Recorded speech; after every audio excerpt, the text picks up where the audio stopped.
আমরা তো গত নির্বাচনে পরাজিত হওয়ার পর মানুষের দেওয়া রায় মাথা পেতে নিয়েছি।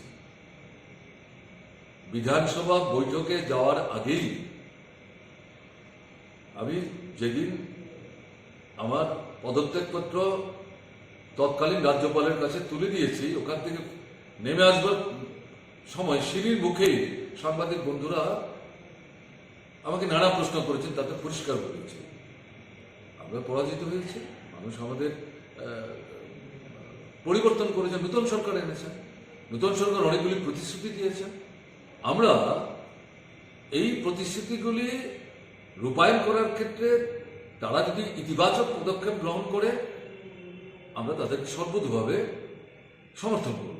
বিধানসভার ভেতর প্রথম অধিবেশনে যখন আমরা গেলাম, রাজ্যপালের ভাষণ, বাজেট অধিবেশন, পরিষ্কারভাবে আমরা বলেছি সংসদীয় ব্যবস্থা জয় পরাজয় থাকবে। একদল বিরোধী দল তারা সরকারে আসবে, সরকারে আছেন তারা বিরোধী দলে যেতেই পারে। আমাদের সংসদীয় ব্যবস্থার মধ্যে এটা মানে নতুন ঘটনা না, অস্বাভাবিক ঘটনা না। কিন্তু আমরা যেটা বলতে চাইছি, আমরা সর্বতভাবে জনকল্যাণে আপনাদের দেওয়া প্রতিশ্রুতি রূপায়ণের প্রশ্নে আপনারা যে উদ্যোগ গ্রহণ করবেন আমরা নিশ্চয়ই আপনাদের সাহায্য করব। আমাদের যা যা সাহায্য চাইবেন সর্বতভাবে আমরা সাহায্য করব।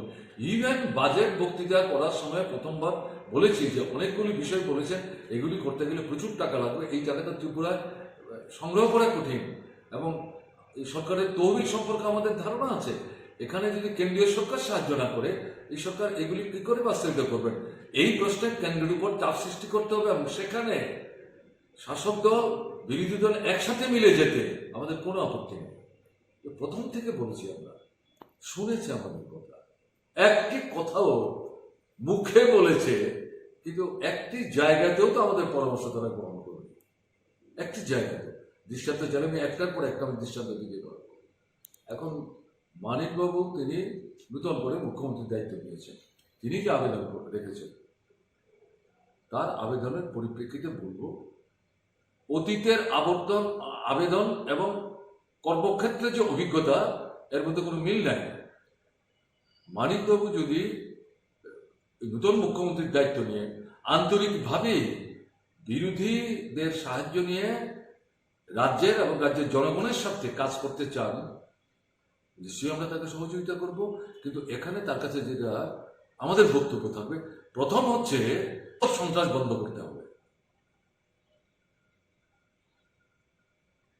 সংবিধান ঠিক মতো লাগু করতে হবে, বিরোধীদের উপর যে আক্রমণ এটা বন্ধ করতে হবে, সমাজ বিরোধীদের যে দৌরাত্ম, আপনাদের দলের প্রত্যক্ষ পরোক্ষ প্রশ্রয়ে সরকারের নীরবতা এটা একটা প্রশ্রয় হিসাবে ব্যবহার করে যারা এই কাণ্ড কারখানাগুলো করেছে, এগুলো বন্ধ করতে হবে, শক্ত হাতে এগুলো মোকাবেলা করতে হবে। নানা দল থাকবে সংসদীয় ব্যবস্থায়, তারা তাদের কথাবার্তা বলবেন, বক্তব্য রাখবেন, মতামত ব্যক্ত করবেন, আন্দোলন করবেন, সংগ্রাম করবেন, অবশ্যই গণতান্ত্রিক পদ্ধতিতে। এগুলোর উপর কোন রকম বাধা নিষেধ চলবে না। ভোটের অধিকার যে লুট হলো এটা বন্ধ করতে হবে, নির্বিঘ্নে, নির্বিবাদে, নির্ভয়ে, অকুত ভয়ে যার যাকে ভোট দেওয়ার ইচ্ছে সে তাকে ভোট দেবে, কোন রকম হস্তক্ষেপ না। রিগিং, এই যে নিকৃষ্ট সংস্কৃতিটা আমদানি করা হয়েছে এটাকে সম্পূর্ণভাবে বন্ধ করতে হবে, স্তব্ধ করতে হবে। সংবাদপত্রের উপর, প্রচার মাধ্যমের উপর যে আক্রমণ, এগুলি বন্ধ করতে হবে। তারা স্বাধীনভাবে কাজ করবে, এটা একটা দিক। অন্যদিকে জনস্বার্থবাহী যাই কয়েক মাস সময় আছে, চাইলে এই সময়ের মধ্যে কতগুলো ইতিবাচক পদক্ষেপ নেওয়া যায়। জিনিসপত্রের দরদাম বাড়ছে, মানুষের মানে যে স্পর্শের সীমা অতিক্রম করে চলে গেছে, এটা নিয়ন্ত্রণ করার জন্য কে দায়িত্ব নেবে? সরকারকে দায়িত্ব নিতে হবে। যার যেমন খুশি দাম বাড়িয়ে চলছেন, এটা নিয়ন্ত্রণ থাকবে না। এটার দিকে নজর দেওয়া দরকার। রেগার কাজ, টুয়েফের কাজ, লাইন ডিপার্টমেন্টগুলো 16টা 17টা লাইন ডিপার্টমেন্ট, কোনো কাজ নাই, মুখ থুবড়ে পড়ে আছে। জল নাই, সেচ নাই, বিদ্যুৎ নাই, আপনার এখানে রাস্তাঘাট ভেঙে চৌচি, রেগার কাজের মজুরি নাই, মজুরি লুট হয়ে যাচ্ছে। টুয়েফের কাজ নাই, তাতে যাও মজুরি, তাও ঠিক সময় পাচ্ছে না। এটাও জোর করে খাওয়াবে বসাবার চেষ্টা হচ্ছে। এগুলি বন্ধ করতে হবে। মানুষের কাজের ব্যবস্থা করতে হবে, রোজগারের ব্যবস্থা করতে হবে, খাদ্যের ব্যবস্থা করতে হবে, অর্ধাহার অনাহার বন্ধ করতে হবে। সন্তান বিক্রির যে ঘটনাগুলি ঘটছে এগুলো যাতে আর ঘটতে না পারে সেদিকে নজর রাখতে হবে। এগুলো করার ক্ষেত্রে সরকারকে ভূমিকা নিতে হবে। শূন্যপদ পূরণে এগিয়ে আসতে হবে, নতুন পদ সৃষ্টি করবেন। এটা কতটা পারবেন না পারবেন আপনারা হিসাব করে দেখবেন। 10,323 যেভাবে এদেরকে রাস্তায় দাঁড় করে সেটা মানে বেমালুম এটাকে ছুঁড়ে ফেলে দিয়ে এদেরকে এখন বিগত মুখ্যমন্ত্রীর নেতৃত্বে যে সরকারটা চলেছে তারা কি ভূমিকা নিয়েছে। মুখ্যমন্ত্রীর বাড়ির সঙ্গে কথা বলতে গেলেন, সেখানেই তারা আক্রান্ত হয়ে গেল।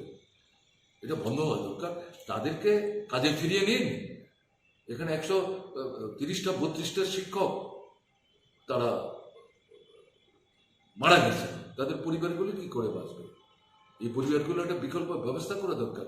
মানবিক যদি হন এগুলো তো দেখতে হবে, এবং এই সমস্ত মিলিয়ে নজর দেওয়া দরকার। নতুন পদ সৃষ্টি করতে না পারেন অন্তত শূন্য পদগুলো পূরণ করুন। এগুলো করা দরকার, আপনাদেরই প্রতিশ্রুতি। কাজে এই বিষয়গুলো সম্পর্কে কিছু না করে শুধু শুধু যদি বলেন যে আমরা সবাইকে নিয়ে কাজ করতে চাই, কি কাজ করবেন? এটা শুধু আমাদের কথা না, যে কোনো রাজনৈতিক দলকে জিজ্ঞেস করলে পর, শাসক দল বাদ দিলে পরে সবাইকে এগুলিই বলবেন। এগুলির প্রশ্নে যদি ইতিবাচক কোনো ভূমিকা নিয়ে অগ্রসর হওয়ার চেষ্টা করেন, নিশ্চয়ই আমরা সাহায্য করবো। কেন সাহায্য করবো না? বিরোধী দলকে শুধু চোখ কান বন্ধ করে বিরোধিতা করবে, তাহলে তারা তো জনবিচ্ছিন্ন হয়ে যাবে। জনবিচ্ছিন্ন শিক্ষা নিয়ে কি চলছে? চপলতা চলছে, যা খুশি তা চলছে। এটা চলতে পারে? গরিবের ছেলে মেয়ে পড়বে না ত্রিপুরায়? স্বাস্থ্য ব্যবস্থাটা ভেঙে মানে তছনছ হয়ে গেছে, এটাকে আবার একটা জায়গায় ফিরিয়ে আনতে হবে না? কাজে এই সমস্ত প্রশ্ন মিলিয়ে মানিকবাবুর নেতৃত্বে যদি সত্যি সত্যি সরকার সবাইকে নিয়ে কাজ করতে চায়, এই পদক্ষেপগুলি নেওয়ার পাশাপাশি বিরোধীদের সহযোগিতা চাইলে আমরা তো আমাদের কথা বলবো, নিশ্চয়ই আমরা সহযোগিতা করব। কেন করবো না? নিশ্চয়ই আমরা সহযোগিতা করবো। তাকে ততক্ষণ তার বিরুদ্ধে কোনো মামলা নেই। বিজেপি সরকার গেলে পরে তাদের বিরুদ্ধে মামলা করলে তখন আমরা দেখব এই সাহস পেল কোথায়? মুখ্যমন্ত্রী তো স্বরাষ্ট্রমন্ত্রী ছিলেন, কে দিল এই সাহস? আমরা শুনছি পুলিশের ঊর্ধ্বতন কর্তৃপক্ষ থানা দেখতে বেরিয়ে থানায় গিয়ে অ্যাসেসমেন্ট করার চেষ্টা করছে বিজেপির অবস্থা কিরকম, অন্য দলের অবস্থা কিরকম। পুলিশ যখন স্বতঃস্ফূর্তভাবে সাধারণ মানুষের প্রতিক্রিয়া বিজেপি বিরুদ্ধে বলছে, সেই অফিসার রেগে অগ্নিশর্ম হয়ে যাচ্ছেন। কেন এরকম অবস্থা? কি অদ্ভুত কাণ্ড বলুন তো। তাহলে এই যে পরিস্থিতি চলছে, আইনের শাসনটা কোথায়? এতে জঙ্গলের শাসন। প্রতিদিন রাজপথে বেওয়ারিশ লাশ মিলছে, প্রতি সপ্তাহে একদিন দুদিন মৃত মহিলার দেহ পাওয়া যাচ্ছে। মায়েদের, বোনেদের, আমাদের কিশোরদের বিরুদ্ধে যে ক্রাইম, এটা লিমিটলেস হয়ে গেছে। কোথায় আপনার এই মাদক বর্জনের স্লোগান? এ তো ত্রিপুরা রাজ্যে তো এটা মাদকের মানে ভান্ডার হয়ে গেছে। ফেন্সিডিল থেকে শুরু করে গাজার শুকনো পাতা, কাঁচা পাতা, এই ব্যবসা কারা করছে? কে জানে না এগুলো?